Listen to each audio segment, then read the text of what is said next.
ओम शांति। आज 26/3/2026 की वाणी है। बाबा बोले, मीठे बच्चे, संग दोष से बचकर पढ़ाई पर पूरा पूरा ध्यान दो तो कोई भी तूफान आ नहीं सकता। बाकी माया को दोषी मत बनाओ। तो बाबा क्या कह रहे हैं, संग दोष में आके, यानी किसी भी ऐसी आत्माओं के संग में आके जो पढ़ाई पर ध्यान नहीं देते। जैसे स्कूल में भी कहते हैं ना, होशियार बच्चों के साथ रहो, तो ऐसे ही बाबा कह रहे हैं कि संग दोष से बचो, यानी जो लोग पढ़ाई में ध्यान नहीं देते उनके संग में न रहकर पढ़ाई पर पूरा पूरा ध्यान दो तो क्या होगा, तूफान नहीं आएगा। क्योंकि जब हम पढ़ाई पूरी नहीं करते तभी तो तूफान आता है ना। तूफान आता है और हम तूफान में बह जाते हैं, तूफान से डिस्टर्ब हो जाते हैं क्योंकि पढ़ाई पर पूरा पूरा टेंशन नहीं होता। तो बाबा ने कहा, बाकी माया को दोषी मत बनाओ कि माया आती है ना, माया पे हम ब्लेम डाल देते हैं, जबकि हम खुद पूरा पढ़ाई पे ध्यान ही नहीं दे रहे। क्योंकि पढ़ाई में बाबा क्या करता है, पढ़ाई में बाबा माया से लड़ने के टैक्टिक्स सिखाता है, माया से बचने के टैक्टिक्स सिखाता है। तो अगर हम पढ़ाई पर पूरा पूरा ध्यान देंगे तो क्या होगा, फिर हम माया से हार नहीं खाएंगे, है ना। तो फिर माया को दोषी बनाने का, जैसे कोई बच्चा नहीं पढ़े और पेपर में लिखे नहीं आए और वो टीचर पर ब्लेम डाले कि टीचर ही ऐसा था, टीचर ने नंबर नहीं दिए, है ना। तो वैसे ही बाबा बता रहे हैं। प्रश्न पूछा बाबा ने, कौन सी एक बात सदा ध्यान पर रखो तो बेड़ा पार हो जाएगा। उत्तर में बाबा ने कहा, बाबा आपका जो हुक्म, है ना, बाबा के इतने फरमान बरदार बनना है, इतना हांजी का पाठ पक्का करना है कि बाबा आपका जो हुक्म, ऐसे सदा बाप के हुक्म पर चलते रहो तो तुम्हारा बेड़ा पार हो जाएगा। हुक्म पर चलने वाले माया के वार से बच जाते हैं ना। जो बाबा बोले जी जी बाबा, तो क्या होगा, माया के वार से बच जाएंगे। बुद्धि का ताला खुल जाता है, अपार खुशी रहती है, कोई भी उल्टा कर्म नहीं होता। क्योंकि बाप की मत पर चल रहे हैं तो उल्टा काम नहीं होगा। फिर गीत दिया तुम्हें पाके हमने, जहां पा लिया जमी तो जमी, आसमान पा लिया। तो बाबा ने कहा, बेहद के बाप से ऊंच पद पाने के लिए ये पढ़ाई चल रही है। तुम जानते हो, ज्ञान सागर पतित पावन सर्व का सदगति दाता शिव बाबा ही हमारा बाप भी है, टीचर भी है और सदगुरु भी है। उनसे हम वर्षा लेते हैं तो उसमें कितना पुरुषार्थ करना चाहिए, है ना। तो हम किसके स्टूडेंट हैं, बेहद के बाप से के स्टूडेंट हैं, हाईएस्ट अथॉरिटी के हम स्टूडेंट हैं, जो ज्ञान का सागर है, जो पतित पावन है, जो सर्व का सदगति दाता है, वो हमारा बाप भी है, टीचर भी है और सतगुरु भी है। तो कितनी उसकी पदवियां हैं। जैसे यहाँ पे भी कोई किसी ने बहुत सारी डिग्रियां ली हो तो कहते हैं ना, आईआईटी का टीचर है ये पीएचडी करी हुई है इसने। तो बाबा के पास तो कितनी हाईएस्ट डिग्रियां हैं ना, टीचर भी है, सतगुरु भी है, सर्व का सदगति दाता भी है, ज्ञान सागर भी है, पतित पावन भी है। तो ऐसे बाप के हम स्टूडेंट हैं, ऐसे टीचर के हम स्टूडेंट हैं।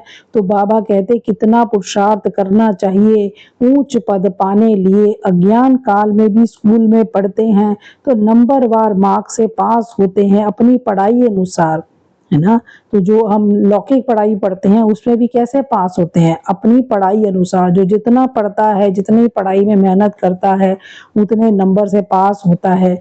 वहां ऐसे तो कोई नहीं कहेंगे कि माया हमको विघ्न डालती है ना। वहां तो नहीं कहते कि माया हमको पढ़ने नहीं देती, है ना। वह तूफान आते हैं, ठीक रीति पढ़ते नहीं है तो वह बुरे संग में जाकर फंस पड़ते हैं, है ना। तो बाबा ने कहा कि वहां तो कोई ऐसे नहीं कहेंगे कि माया बहुत विघ्न डालती है, वह तूफान आते हैं तो ठीक रीति पढ़ते ही नहीं है ना, खुद अपनी मेहनत करते ही नहीं है और बुरे संग में जाकर फंस पड़ते हैं। बुरे संग यानी जो लोग पढ़ाई नहीं करते हैं उनके संग में जाकर फंस पड़ते हैं, खेल कूद में लग जाते हैं, इसलिए पढ़ते नहीं है तो नापास हो जाते हैं। बाकी इसको माया के तूफान नहीं कहेंगे। चलन ठीक नहीं रहती तो टीचर भी सर्टिफिकेट देते हैं कि इनकी बद चलन है।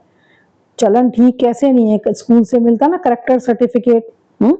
यानी आप टीचर की आज्ञाकारी भी हो, आप अच्छे से पढ़ाई भी करते हो, पंक्चुअल भी हो, है ना। स्कूल में कौन कौन सी क्वालिटीज चाहिए, पंक्चुअल हो और क्या कहते हैं रेगुलर हो, और टीचर की होमवर्क करके आए तो जो भी टीचर बोलता है तभी तो टीचर सर्टिफिकेट देगा ना कि ये बहुत अच्छा स्टूडेंट है, इसका कैरेक्टर बहुत अच्छा है, क्लास में बड़े सलीके से रहता है ना। तो इसीलिए बाबा कह रहे हैं सर्टिफिकेट भी देते हैं। कुसंग में खराब हुआ है, इसमें माया रावण को दोषी बनाने की बात नहीं है। तो तुम किसी के संग में रहकर अगर किसी के संग में ऐसे लोग बच्चों का संग कर रहे हो जो पढ़ाई में ज्यादा इंटरेस्ट नहीं लेते, तो तुम्हारा भी इंटरेस्ट उस तरफ चला जाएगा जिस तरफ तुम्हारे संग का इंटरेस्ट है। तो इसीलिए बाबा ने कहा फिर माया को दोषी मत ठहराओ। बड़े बड़े अच्छे आदमियों के बच्चे कोई तो अच्छा पर चढ़ जाते हैं, कोई शराब आदि पीने लगते हैं। तो बाबा रियल लाइफ एग्जांपल्स बता रहे हैं कि अच्छे अच्छे इंसानों के भी जो बच्चे हैं वो कई तो अच्छे चढ़ जाते हैं, कोई शराब पीने लगते हैं, यानी बुरी संग में चले जाते हैं, गंदे तरफ चले जाते हैं। तो बाप भी कहते हैं कि कपूत हो गया है। इस उस पढ़ाई में तो बहुत सब्जेक्ट होती हैं, है ना। जो स्कूल की पढ़ाई है उसमें बहुत सारी सब्जेक्ट्स होती हैं। ये तो एक ही प्रकार की पढ़ाई है, वहाँ मनुष्य पढ़ाते हैं, यहाँ बच्चे जानते हैं हमको भगवान पढ़ाते हैं। हम अच्छी रीति पढ़ें तो विश्व का मालिक बन सकते हैं, है ना। अगर अच्छी रीति मेहनत करें तो अच्छा पद पा सकते हैं। बच्चे तो बहुत हैं फिर कोई पढ़ नहीं सकते संग दोष में आ करके, इसको माया का तूफान क्यों कहें। संग दोष में कोई पढ़ता नहीं है तो इसमें माया व टीचर व बाप क्या करेंगे, है ना। ऐसी संगति मिल गई है। अब इसमें कोई स्थूल संगति की भी बात नहीं है, इसमें और अब गहरा जाए कि बुद्धि का संग हमारा किसके साथ है वो ज्यादा मैटर करता है। अगर हम ऐसे संग में भी हैं जो नहीं पढ़ते, लेकिन हमारा संग किसके साथ है, हमारा बाबा के साथ संग है, हमारा बाबा की पढ़ाई के साथ संग है ना, तो ठीक है। तो बुद्धि का संग किसके साथ है वो भी इम्पोर्टेंट है ना। तो इसमें माया व टीचर व बाप क्या करेंगे, नहीं पढ़ सकते हैं तो चले गए अपने घर, पढ़ाई छोड़ के चले जाएंगे। ये तो ड्रामा अनुसार पहले भट्टी में पढ़ना ही था, शरण आकर ली, कोई को पति ने मारा तंग किया तो कोई को वैराग्य आ गया, घर में चल नहीं सकी पर कोई यहाँ आकर भी चली गई, घर में भी चल नहीं सकी और यहाँ भी आई तो भी चली गई, नहीं पढ़ सकी तो जाकर नौकरी आदि में लगी और शादी की। ये तो एक बहाना है, माया के तूफान से पढ़ नहीं सकते, है ना। तो बहाना दे देते हैं कि माया के तूफान बहुत आते हैं, जबकि अपनी लगन नहीं है। अपनी लगन भी तो चेक करो ना कि मैं कितनी लगन से पढ़ती हूँ, मुझे कितना इंटरेस्ट है ना। लेकिन बस हम दूसरे पे ब्लेम गेम खेलने में होशियार हैं सब। ये नहीं समझते कि संग दोष के कारण ये हाल हुआ और हमारे में विकार जबरदस्त हैं। ये क्यों कहते हो कि माया का तूफान लगा तब गिर पड़े, ये तो अपने ऊपर मदार है ना। माया के तूफान तो सबके पास आते हैं, जो इतने ऊंचे गए उनके पास माया नहीं आती क्या। लेकिन वो सिर्फ अपनी अपनी मेहनत पे ध्यान देते हैं, अपनी लगन पे ध्यान देते हैं। तो बाबा ने कहा ये तो अपने ऊपर मदार है।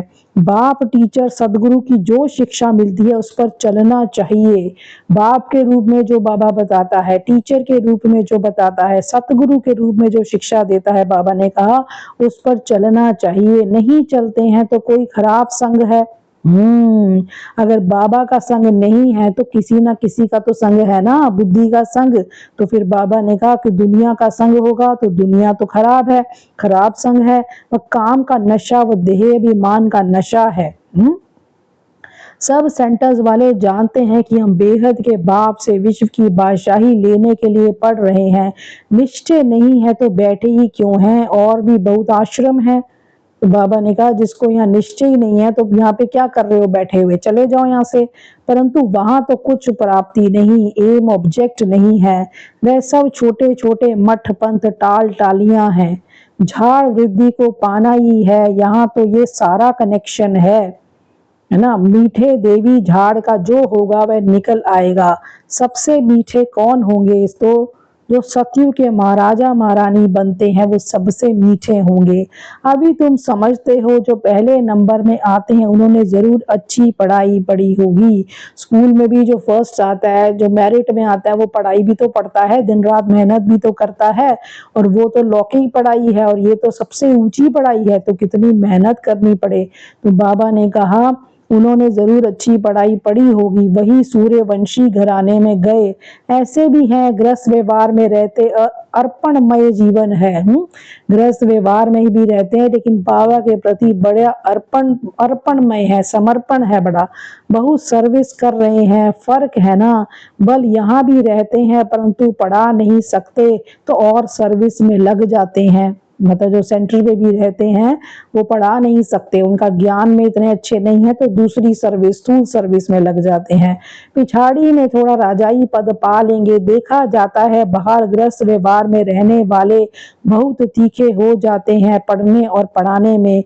सभी तो गृहस्थी नहीं है, कन्या व कुमार को गृहस्थी नहीं कहेंगे। और जो वानप्रस्थी हैं वह 60 वर्ष के बाद फिर सब कुछ बच्चों को दे खुद कोई साधु आदि के संग में जाकर रहते हैं। आजकल तो तमो प्रधान है तो मरने तक भी धंधे आदि नहीं छोड़ते, लालच रहता है ना कमाने का। तो बाबा ने कहा आगे तो चले जाते थे।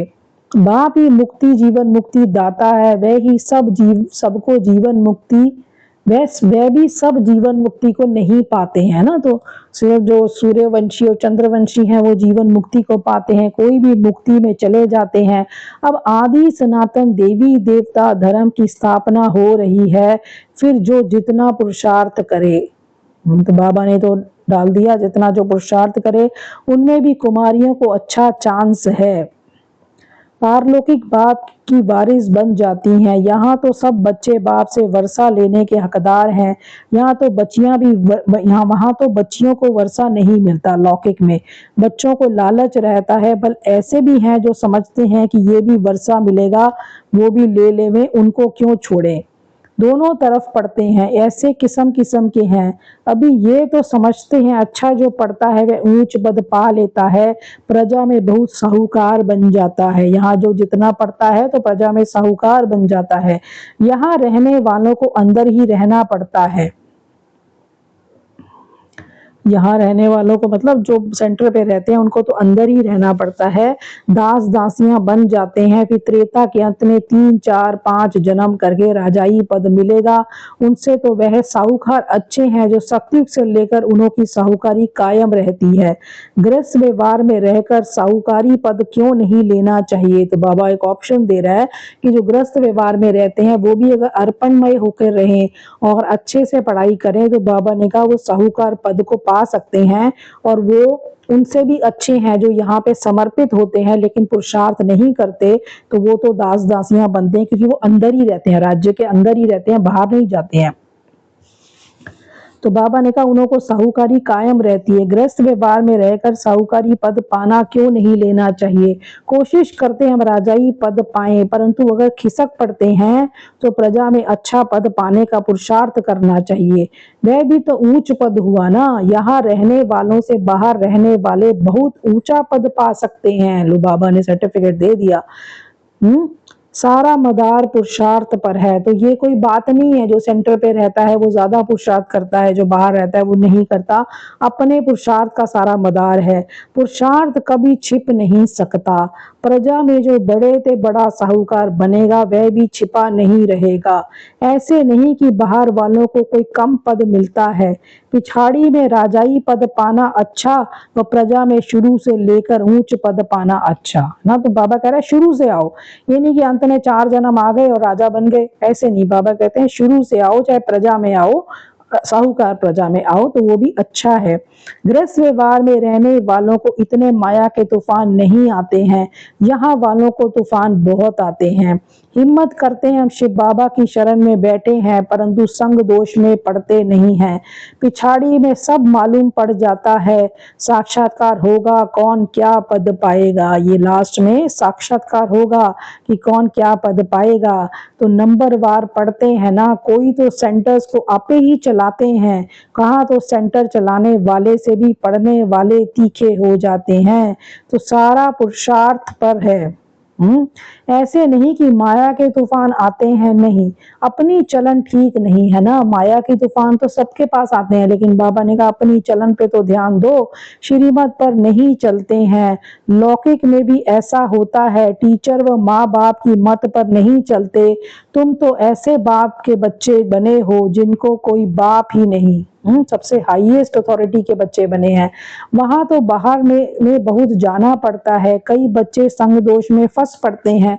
अब कई बच्चे बाहर जाते हैं पढ़ने, लौकिक में कई फॉरेन कंट्री में जाते हैं, तो बाबा ने कहा तो संग दोष में फंस पड़ते हैं, तो नापास हो जाते हैं। ऐसे क्यों कहेंगे माया के तूफान आते हैं? ये अपनी मूर्खता है, यानी माया पे ब्लेम डालना ये अपनी मूर्खता है। हम खुद एफर्ट्स नहीं कर रहे और हम माया पे ब्लेम डालते हैं, है ना। जैसे हमें मुरली नहीं जाया जाता, हमसे अमृत वेला नहीं उठा जाता, तो हम क्या कहते हैं, माया आ जाती है। माया क्या आ जाती है? आपकी खुद की लगन नहीं है, आप खुद मेहनत नहीं कर रहे हैं ना। तो बाबा ने कहा ये तो मूर्खता है, डायरेक्शन पर नहीं चलते हैं, ऐसी चलन से नापास हो जाते हैं। बहुतों को लालच रहती है, कोई में क्रोध, कोई में चोरी की आदत, आखिरी में मालूम तो पड़ जाता है फलाने फलाने ऐसी ऐसी चलन के कारण चले गए। समझा जाता है शूद्र कुल के बन गए, उनको फिर ब्राह्मण नहीं कहेंगे, फिर जाकर शूद्र बन गए, पढ़ाई छोड़ दी, थोड़ा भी ज्ञान सुना तो प्रजा में आ जाएंगे, बड़ा झाड़ है, कहाँ कहाँ से निकल आएंगे, देवी देवता धर्म के और धर्म में कन्वर्ट हो गए होंगे, वे निकल के आएंगे। बाबा ने कहा जो दूसरे धर्म के होंगे, जो दूसरे धर्म वाले होंगे, तो उनको यहाँ पे दिल नहीं लगेगी, उनकी यहाँ पे दिल नहीं लगेगी, क्योंकि उनको जीवन मुक्ति को नहीं पाना है। पर सच्ची दिल उन्हों की लगती है जो यहाँ के होते हैं, इसी धर्म के होते हैं। पिछाड़ी में आत्माएं अपने बाप को तो जान जाएंगी सारी आत्माएं। बहुत सेंटर्स पर ऐसे भी हैं जिनका पढ़ाई पर अटेंशन नहीं है, तो समझा जाता है ऊंच पद नहीं पा सकेंगे। निश्चय हो तो ये नहीं कह सकते कि फुर्सत नहीं है। ये देखो, अगर आपको बाप पे निश्चय नहीं है तो ये नहीं कह सकती कि हमें टाइम नहीं मिलता, परंतु तकदीर में नहीं है तो कहते हैं फुर्सत नहीं है, ये काम है। तकदीर में होगा तो दिन रात पुरुषार्थ करने लग पड़ेंगे। चलते चलते संग में भी खराब हो पड़ते हैं, उसको ग्रहचारी भी कह सकते हैं। बाबा ने शाबाशी ना, तो बाबा क्या कह रहे हैं, जो बच्चे पुरुषार्थ करते हैं उनको बाबा शाबाशी दे रहे हैं। चलते चलते संग में भी खराब हो पड़ते हैं, उसको ग्रहचारी भी कह सकते हैं, है ना। बृहस्पति की दशा बदल कर मंगल की दशा हो जाती है। तो बाबा ने कहा भगवान की भी नहीं मानते हैं, समझते हैं ये ब्रह्मा कहते हैं। बच्चों को ये नहीं पता पड़ता है कि कौन है जो डायरेक्शन देते हैं। देह अभिमान होने के कारण साकार के लिए समझ लेते हैं।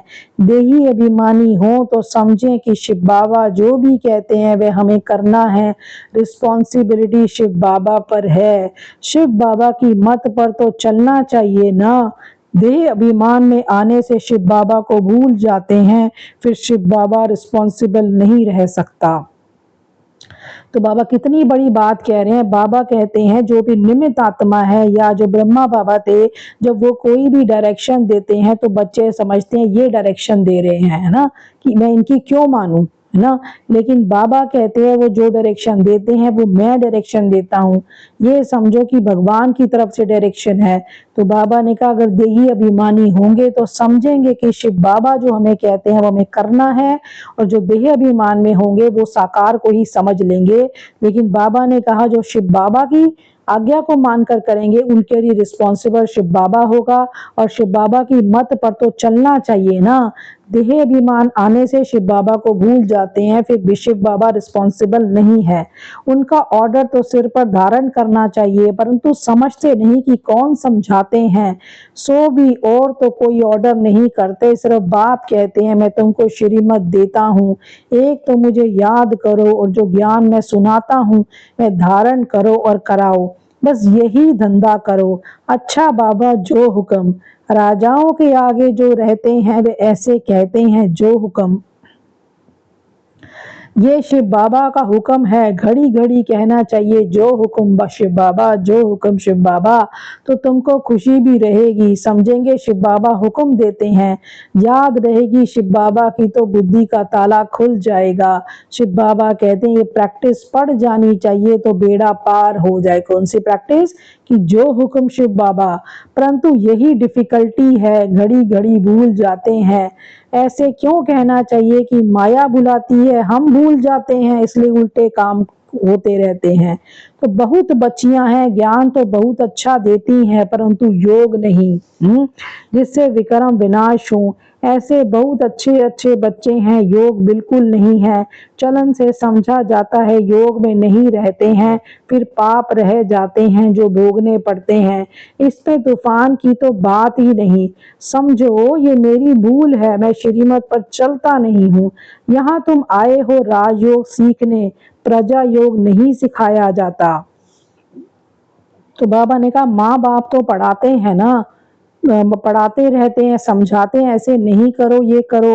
टीचर कोई भी सजा देंगे तो स्कूल के बीच में देंगे ना, ऐसे थोड़ी बच्चा कहेगा कि मेरी इज्जत लेते हो। बाप 5-6 बच्चों के आगे थप्पड़ मारेगा तो ऐसे बच्चा थोड़ी कहेगा कि 5-6 के आगे क्यों लगाया। नहीं, यहाँ तो बच्चों को शिक्षा दी जाती है, फिर भी नहीं चल सकते हैं तो अच्छा गृहस्थ व्यवहार में रहते फिर पुरुषार्थ करो। अगर यहाँ बैठे डिसर्विस की तो जो कुछ भी थोड़ा होगा वह भी खत्म हो जाएगा। नहीं पढ़ना है तो छोड़ दो, बस हम चल नहीं सकते, ग्लानि क्यों करानी चाहिए। ढेर बच्चे हैं, कोई पढ़ेंगे कोई छोड़ देंगे, हर एक को अपनी पढ़ाई में मस्त रहना चाहिए। तो बाप कहते हैं एक दो से सेवा मत लो, कोई अहंकार नहीं आना चाहिए। दूसरे से सेवा लेना ये भी देह अहंकार है। बाबा को समझाना तो पड़े ना, नहीं तो जब ट्रिब्यूनल बैठेगी तब कहेंगे हमको पता ही थोड़ी था कायदे कानून का। इसलिए बाप समझा देते हैं, फिर साक्षात्कार कराए सजा देंगे। बगैर प्रूफ सजा थोड़ी मिल सकती है। अच्छा समझाते तो बहुत हैं, कलब पहले मुआफिक। हर एक की तकदीर देखी जाती है, कई सर्विस कर अपनी जीवन हीरे जैसी बनाते हैं, कई हैं जो तकदीर की लकीर लगा लेते हैं। फिर बाबा ने धारणा के लिए बोला, बाप टीचर सतगुरु द्वारा जो शिक्षाएं मिलती हैं उन पर चलना है। माया को दोष न देकर अपनी कमियों की जांच पर उन्हें निकालना है। अहंकार का त्याग कर अपनी पढ़ाई में मस्त रहना है। कभी दूसरों से सेवा नहीं लेनी है, संग दोष से बहुत बहुत संभाल करनी है। संकल्प के वरदान दिया, संकल्प के इशारों से सारी कारोबार चलाने वाले सदा लाइट के ताजधारी भव। जो बच्चे सदा लाइट रहते हैं उनका संकल्प व समय कभी व्यर्थ नहीं जाता। वही संकल्प उठता है जो होने वाला है। जैसे बोलने से बात को स्पष्ट करते हैं, वैसे ही संकल्प से सारी कारोबार चलती है। जब ऐसी विधि अपनाओ तब ये साकार वतन सूक्ष्म वतन बने। उसके लिए साइलेंस की शक्ति जमा करो और लाइट के ताजधारी बनो। स्लोगन दिया, इस दुख धाम से किनारा कर लो तो कभी दुख की लहर आ नहीं सकती। अव्यक्त इशारा दिया, जैसे कार में बैटरी जब थोड़ी ढीली हो जाती है, कार अपने आप नहीं चलती है, दूसरों से थोड़ा धक्का लगवाते हैं। ऐसे जिस भी आत्मा में आपका फेथ हो और समझो इनसे हमको मदद मिल सकती है तो उनसे थोड़ा सा सहयोग लेकर आगे बढ़ जाना चाहिए। कमजोरी की बात को ज्यादा नहीं सोचना, तब खुशी में आगे बढ़ते जाएंगे। तो ये थे आज के महावाक्य। ओम शांति।